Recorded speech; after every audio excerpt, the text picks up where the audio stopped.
Well, Cardiff, the stage is coming down at the Ice Arena Wales. The cage is being dismantled after another night of drama at the MMA here in South Wales. Jack the Tank Shaw has done it again, and he's proven that when the chips are down, Jack Shaw is still on fire. Under pressure from Scott Malone in the first two rounds of their world bantamweight title, Jack the Tank Shaw delivered in the third with a rear naked choke to defend that bantamweight title, and the gesture at the end was clear. A call me gesture to the cameras, almost certainly a message to the UFC, come and get me, I am ready for the big stage. Jack the Tank Shaw has done it again, a big night for Welsh MMA on a very exciting bill here. Victories as well for Mason Jones, the Welsh lightweight, making a real statement of intent with his victory.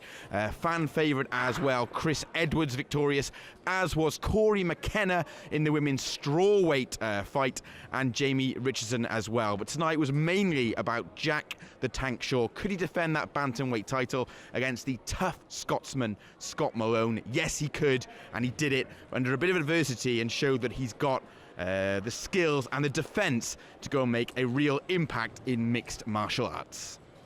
This is Chris O'Brien for Radio Cardiff 98.7 FM, and still I'm with the world bantamweight champion Jack the Tank Shaw.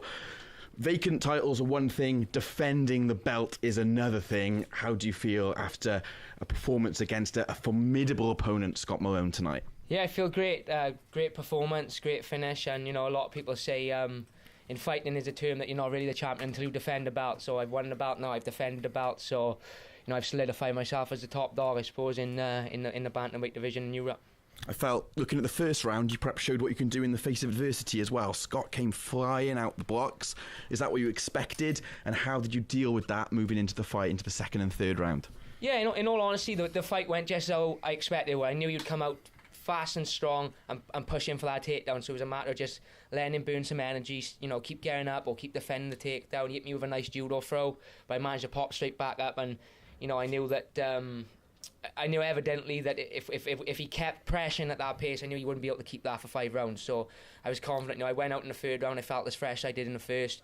My cardio is probably one of my biggest strengths when it comes to fighting. So it was it all went to plan. It was a matter, in the second and third round, I found my range, started landing my shots, and eventually got a takedown, which led to the finish. How important is your takedown defence? Because it's something that European MMA fighters aren't always known to have. You seem to have it in abundance. How important is that to your skill set? Yeah, very important. Obviously, the top boys in this sport, especially in the UFC, are all wrestle heavy. There's been more UFC champions or wrestlers than any other discipline. So you've got to have that takedown defence if you want to be able to compete with these guys. I feel like I could wrestle with anyone in the world. Takedown defence, takedown offence. On any given night, especially with the strikes mixed in as well, I feel like I can compete with anyone in that area. So it's my coaches, Carl Parker, Richard Shaw, have been putting a lot in my wrestling over the years. So it's great that I get to have these type of fights where I can show, I suppose, the cameras and everyone watching that this is the hard work they're putting in is paying off and we're doing the right things. A lot of doubters seem to come out of the woodwork before this fight, and a lot of pundits predicting a Scottish victory on Welsh soil tonight. That must make this all the sweeter that you've still got that beautiful belt on your shoulder. Yeah, of course. It's always nice to silence a few doubters. I don't ever take it personal. It is what it is. They're behind their man, just like the Welsh lot are behind me. So I don't let it hurt my feelings, but it does feel nice to shut a few of them up. There's a lot of internet hard men out there as well that said I was going to get subbed early on, and that I was out of my league. So it feels good to send them back into their shadows again. Cage Warriors have announced October the 12th. I'm guessing maybe you've just penciled that in with a very light pencil at the moment. Lots of speculation about the UFC. The little phone symbol at the end, perhaps a message to Dana White to give you a call. Yeah, look, we'll speak to my coaches. I'll speak to Graham and the guys at Cage Warriors and see what the next step is. I'd love to show the level I'm at on the world stage. I'd love to get that call up, but if it doesn't come and I got to fight again in this arena in October, whenever it is, then I'll do that. I love fighting you.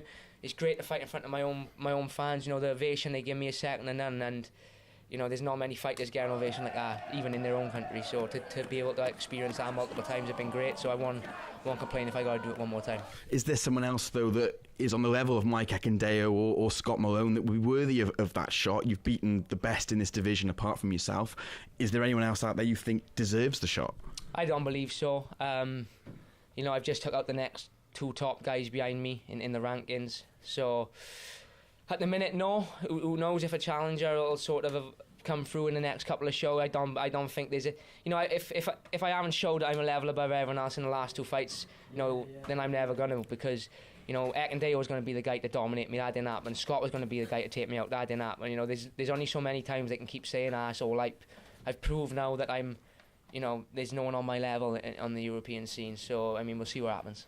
This must be a second home for you as well now, the Ice Arena Wales. Great atmosphere again, building up a real Welsh partisan fan base and growing the sport of MMA in this part of the world. That must make you very proud as well. Yeah, I'm always proud to fight in Wales. It's nice as well because there's a lot of guys who I've trained with coming up on these cards now. Chris Edwards had a big win tonight. Josh Reed had another big win. Mason had a good win. Guys on the undercard, Oban, Ben Ellis, there's a lot of new guys coming through, even the amateurs fighting on the undercard, so it's nice to, I don't want to say laid the path, because obviously there was guys before me, but as far as shows in the Ice Arena go, I've set the standard now, so the path is there for them to follow. And if the UFC do come calling and you do leave that void here, there are those names now that could potentially step in and hopefully keep these Welsh shows going. Yeah, without a doubt, Welsh MMA is getting bigger and bigger all the time, Although a lot of people are here to watch me, just by being here to watch me, they're obviously watching the undercard. Every Welsh guy had a good pop from the crowd, so there's no doubt about it. We got strength and depth, and over the years to come, there's just going to be more and more stars coming through and coming through on these shows and showing their level as well. So if I move on, there'll still be plenty of Welsh guys here that are going to raise the roof every time as well. Well, Jack, we'll pencil in October the 12th. Yeah. But when do you think we might have a bit of a announcement from himself or a bit more news about where your future could lie, where that next fight could take place? Who knows? I'm going away tomorrow for a couple of days, so I'll take a couple of days off, switch my phone off, because it's been an hectic couple of weeks with interviews and social media and stuff. So I'll have a bit of time from it.